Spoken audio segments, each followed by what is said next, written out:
Olá, meus queridos alunos! Espero que vocês todos estejam bem, tá? Essa aula vai ser mais focada no anarquismo e no surgimento do pensamento social da Igreja Católica, tá? Então, pega a apostila, abre na página 301, pega o livro-texto também, seus cabeção, e abre na página 78, porque hoje o bagulho vai ser louco, vai ter muita citação e vai ter muita referência, tá bom? E eu já começo com uma citação, então se você quiser acompanhar aí da sua casa, olhem na página 78, temos a recepção e crítica ao marxismo, que é a leitura que eu vou fazer, tá? Essa leitura aqui, ó, meus queridos, tá? Então, olha só.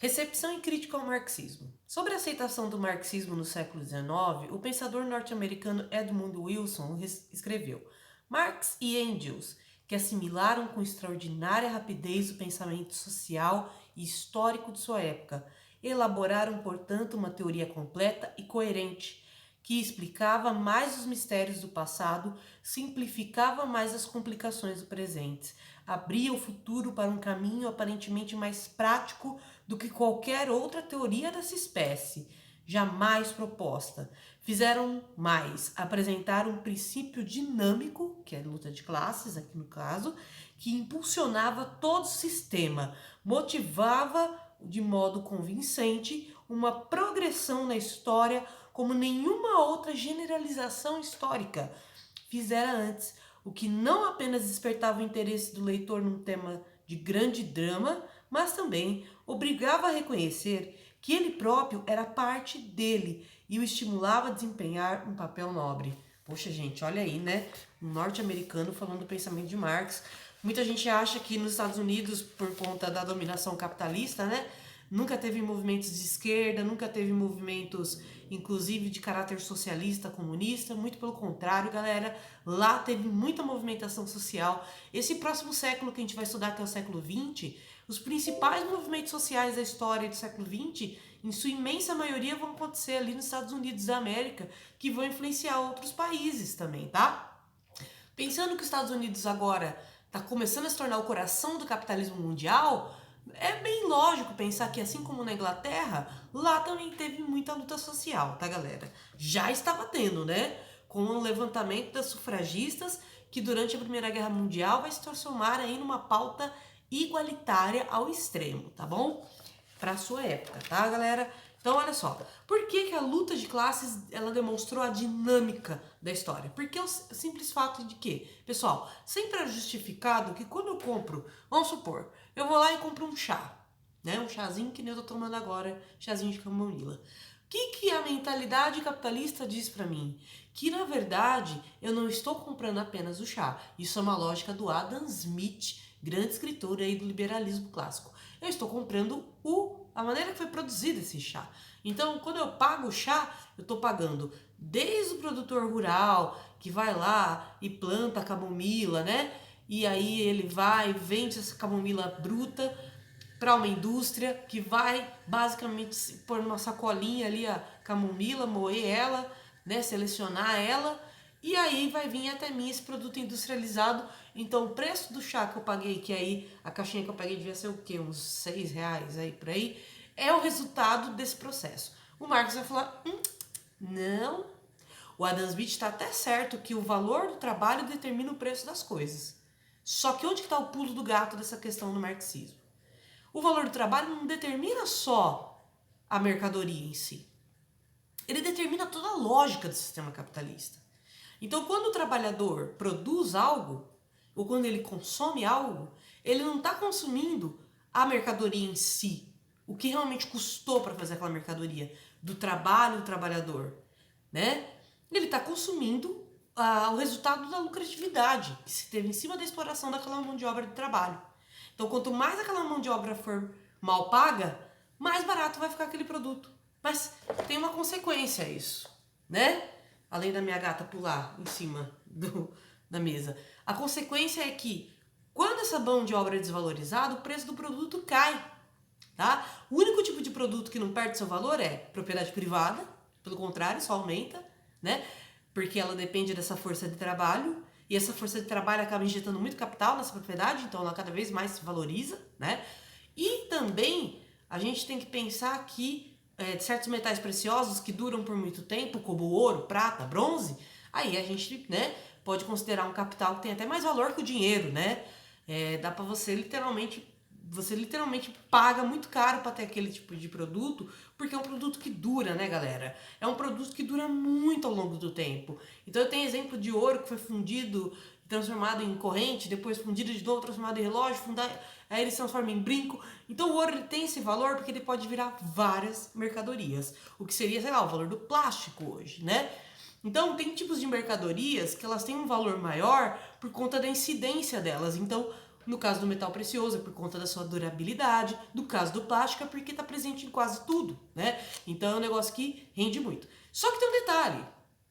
Se o valor do produto tem a ver com o valor do trabalho, me explique então como que o ouro vale tanto dinheiro, sendo que na época ele vinha de trabalho escravo?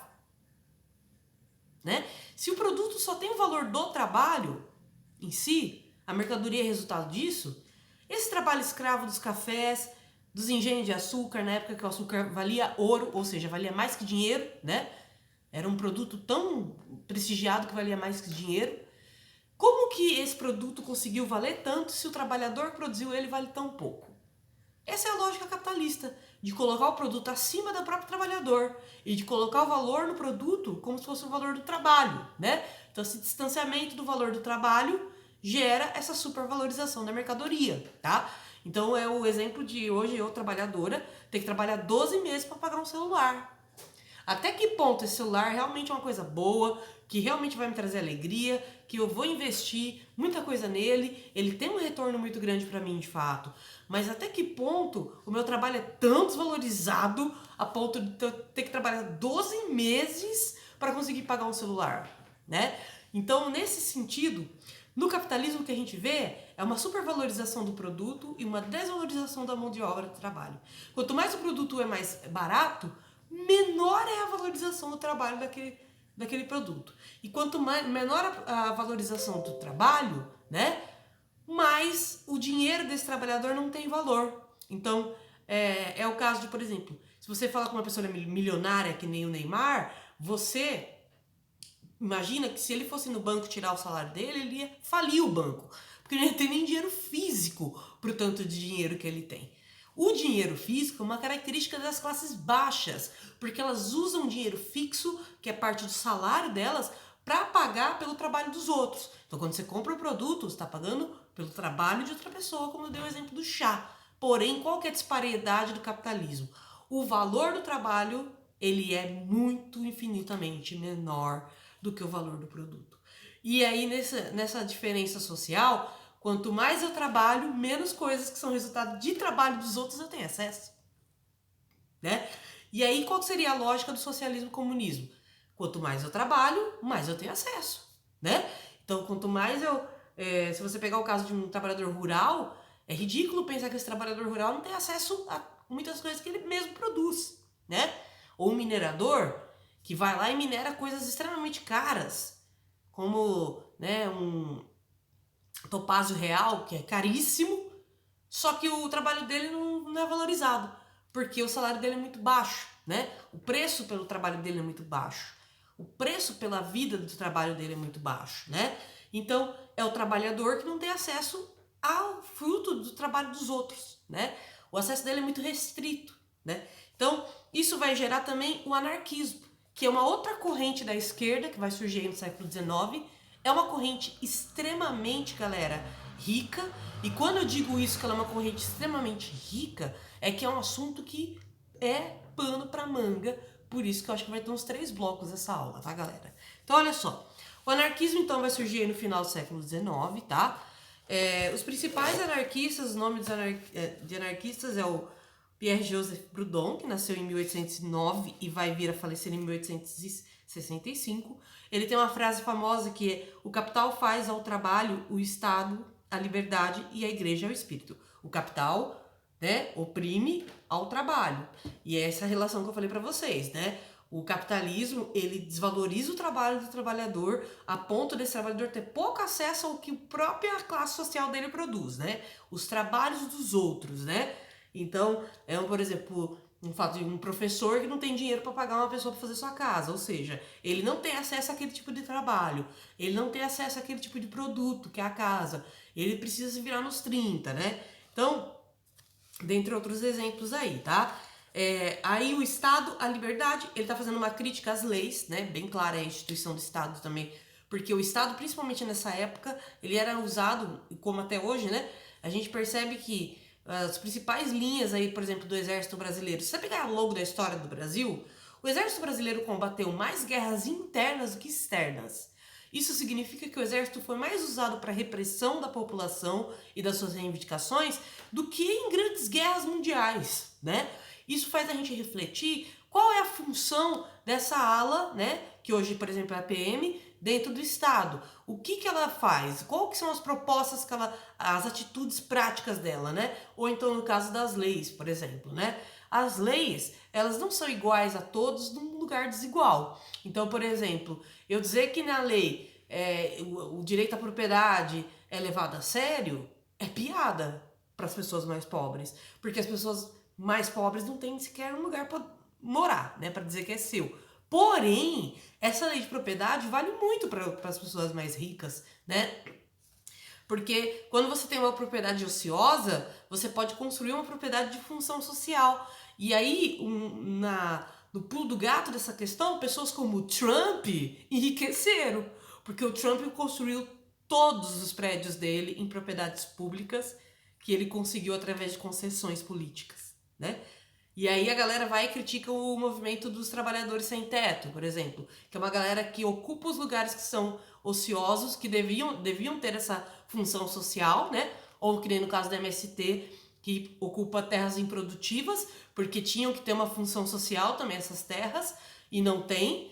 E aí a galera critica porque vem das classes baixas, né? Agora, quando é as classes mais ricas que tomam espaços públicos para construir coisas privadas, isso não é criticado, é visto como capitalismo, é visto como direito, né? Então, numa visão anarquista, as leis favorecem só a classe dominante. Ela não favorece nós indivíduos. Aliás, os crimes que são mais punidos são os crimes cometidos pelas classes mais baixas.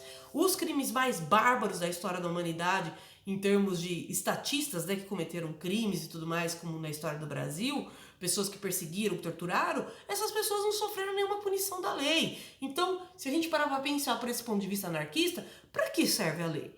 Para fazer um controle social sobre as classes mais baixas, uma vez que eles sabem que essas classes mais baixas, uma hora, vão explodir e vão se revoltar contra a opressão que elas sofrem, né? Contra a desvalorização do seu trabalho, da sua condição, né? Contra a falta de elementos básicos para se viver, para se ter dignidade. Lembrando que a revolta social é tipo como se fosse o oposto da alegria social. Então, se um povo está revoltando-se, né? Revoltoso, provavelmente é porque esse povo está muito insatisfeito. Tá no tipo nível de não suportar mais aquela condição, né? Então, assim, muitas leituras anarquistas são extremamente profundas essas questões de análise da lei.